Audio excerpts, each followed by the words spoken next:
Não, é lá atrás. Lá. Passou já. Gravando. O mundinho tá o quê? Aí. Ele tá o quê? Ele tá feliz. Aí vai passando, vai mostrando. Mostra mais pra gente. Vai abrindo. Ele tá o quê? O que tem no mundo? Tem árvores, que legal. Mas o que tem no mundo? Tem gatinho, tem peixe. Tem mais o quê? E agora? Ah, o que aconteceu?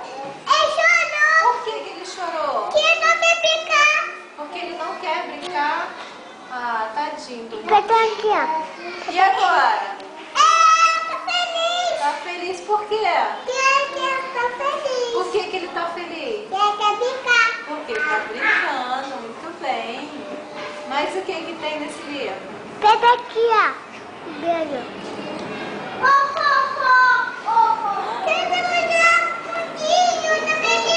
Todo mundo junto com o mundinho, ele tá feliz. Muito bem. Tá, que E linda. acabou a história? Ei!